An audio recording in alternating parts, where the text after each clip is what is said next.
So this video looks at the idea of observations within the research methods section of the learning approach. So an observation is when a psychologist will choose to use this research method because it allows them to observe or to watch a certain type of behaviour that they might be investigating happening. Now, you need to know about different types of observations. So we can have a structured or a naturalistic observation. We will look at these in a second. A non-participant observation or a participant observation, and an overt and a covert observation. Now, a structured observation is where behaviour may be observed through a one-way mirror. There might be an apparatus in place with a certain structure that the participants have to follow. This is often used within childcare. If you want to take this a little bit further, you could do some research into the strange situation, which was a specific structured observation used by Mary Ainsworth, where she would set up a certain situation with a mother and a child, and it would test levels of attachment within a child to the primary caregiver. So the observation itself had certain stages. So the mother would enter the room with the child would play with a toy. The mother was then already instructed to leave the room, at which point a stranger would then enter the room. But my point is, you don't need to know that, but my point is that the observation itself followed a set structure where certain behaviours were created, certain situations were set up in order to watch how the behaviour reacted to that situation. A naturalistic observation is the exact opposite. So this is the idea that you literally just go and observe a set of behaviours taking place in a perfectly natural environment. So for example, you might arrive at a park and you might just go and sit on the bench of a park and you might record and have a look at naturalistic behaviour that's taking place. Now we'll talk about within strengths and weaknesses issues here regarding consent. Do people know whether they're being observed? But the great thing with this is that obviously this is the best way to observe behaviour in the most valid way, because you're watching totally natural behaviour that isn't being changed because participants feel like they're being observed. Now you might have a participant observation, and this is where the observer themselves is a participant. So for example, if you wanted to watch the behaviour of a tribe, you might have that the observer becomes a member of that tribe before they then take any observations of the behaviour. Now this is quite important because for that observer to truly understand why behaviours are occurring, they have to therefore understand the culture and the beliefs and the systems and the rules within that tribe in order again to get a valid understanding of the behaviour and to avoid this idea of cross-cultural bias. This is quite a funny example on the screen about a snowman if you get a chance to have a look at that. Opposite of that is obviously a non-participant observation, which is where the observer is not part of the situation at all. So in this situation, you might have somebody just sat on a bench watching everybody else behave and plays no part in it. A misconception, which I'm going to raise here, is a participant observation becomes a participant observation where there is any sort of involvement at all. So a recent exam question looked at the idea of an observation being set up in a supermarket, and students and candidates had to discuss how they would set up that observation. Now, the minute they had anybody behaving in a certain way within this observation, so I believe that the stimulus was to do with a supermarket and whether people would help reach things on a top shelf. So the idea that if you had a friend, for example, try and struggle to reach something on a top shelf, it then becomes a participant observation because you've got somebody or yourself involved in the observation that is almost staging something to happen, rather than a non-participant observation where you have nothing to do with it and you just watch the naturally occurring behaviour. So overt, the best way to remember this is open. An overt observation is a totally open one where all the participants know that they're being observed. They might know why, they might not, but they might have given pre-informed consent to the observation. And everybody's aware what's going on. Now think ethics at this point, think about consent, deception, everybody is fully aware of what they're doing, but equally consider validity at this point. If they know they're being observed, particularly if they know what type of behaviour is being looked at, does this therefore mean that their behaviour will change? Will they become subject to demand characteristics where they start performing in a certain way because they feel like that's how they should behave, and therefore leading the research is not particularly valid?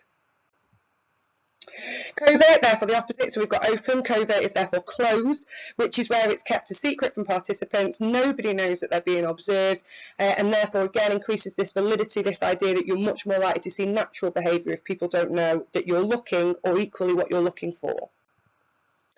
Now, this is probably the most important slide on this video. So my advice at this point would be, please feel free to pause here and make your notes on this and make sure that you're aware of the advantages and disadvantages and the strengths and weaknesses of each of the different types of observations. So if I run through some important points here already, a structured observation, which is the very first one we talked about, so this idea that there are set procedures in place to allow us to not manipulate behaviour, but to allow us to set up certain scenarios where we can see the response, is obviously controlled, so that's more reliable. You're much more likely to be able to replicate this in different situations.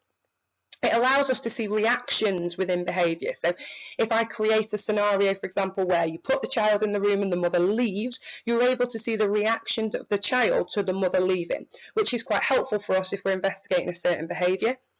They can be really time and cost effective because you're not sat waiting for a certain behaviour to occur. Equally now, it's a controlled situation, so it therefore lacks validity. Particularly consider this idea of a room. If they're in a lab, for example, or a situation where you've got a two-way mirror, that isn't therefore a naturalistic environment, which again means that it may impact on behaviour. They might have worked out what it is that they're being looked at, your participants. They might have edited their behaviour in that way, which can therefore lead to demand characteristics. Naturalistic experiments, though, are really valid. So you'll notice here that the strengths of naturalistic are the weaknesses of structured and vice versa, because obviously they're opposites here. So naturalistic are really, really valid. They allow us to see totally normal behaviour. You might use a time sample in here where you do a tally of behaviours after a certain amount of time. So every 60 seconds you look at something, which can therefore make it a little bit more reliable than just sat watching everything that occurs. Most observations can't be replicated though, because if I just go to the park randomly at 3 o'clock on a Saturday afternoon, it might be very different if you go on a Friday at 9 o'clock in the morning, and that makes it difficult to replicate. You might also have observer bias, where as an observer I'm looking to see helpful behaviour, for example, so because I'm looking for it, I might see a little bit more than there is, or I might see the child that picked up the rubbish off the floor as helpful behaviour, when actually it's because it had some sweets in and they wanted to carry on eating them. But my interpretation of the events is bias. Participant observations can be highly valid in terms of ecological validity, because as I said before, if you've got somebody joining the tribe, for example, then you're actually allowing them to embrace the natural environment and understand that behaviour. It removes this idea of a stranger observing behaviour. So again, we can argue there that it increases validity because you've got another member of the tribe who's having a look at behaviour, rather than, you know, an old geezer at the back sat with a clipboard and you're very aware that you're being watched. However, the observer might become too involved and therefore may not do it objectively. So, for example, if they start embracing and understanding the rules and the culture and the lifestyle of that tribe, they might become particularly defensive when they're taking notes of certain behaviour, because they may understand them better, which actually can lead to bias in the way that the data is recorded. They're obviously very difficult to replicate. It's very difficult to find an observer who can become a member of that group, or somebody who's going to be accepted or is willing to go and join that group. Non-participant observations are really objective, because obviously this is the idea that you've just got the geezer at the back with the clipboard who is just observing the behaviour. So it's nice and easy to record the data because you've got nothing else to focus on. Again, you can use time sampling, so you can do that if you want to observe behaviour every 60 seconds, which is obviously much more difficult if you're actively involved in the situation yourself. However, as I've mentioned all the way through, if you've got somebody at the back with a clipboard, it therefore means that their presence is likely to impact the behaviour of other people. It's not likely to be natural. Maybe this idea of demand characteristics, people may move, they may change the way that they're acting, or equally, if that observer decides to stand at the very back of the park and they're trying to observe something on the other side of the park, it may mean that they can't see properly. That might reduce validity of what it is that they're recording. They may misinterpret behaviours, etc., etc. Inter-rater reliability is something that I will discuss all the way through observations, because it's this idea of, if you just have one observer who's analysing and interpreting all the behaviour, then we're going to come up with this idea of bias, as I've mentioned all the way through. Now, a way to counteract or to get rid of that bias is to create a situation where you have inter-rater reliability. Now, this means that you may have more than one observer in that situation observing and tallying the exact same behaviour, so that at the end you can compare results, because they should produce the same record. Now, in order to have interrater reliability, psychologists say that you have to have 80% consistency. So that means that you're more than one observer, so say there were two, they have to have agreed 80% of the time with those tallies, with their records of behaviour.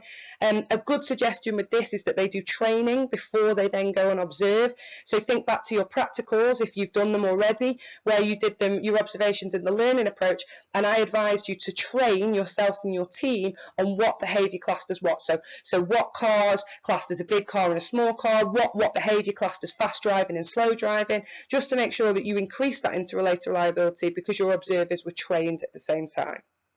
I hope that helps.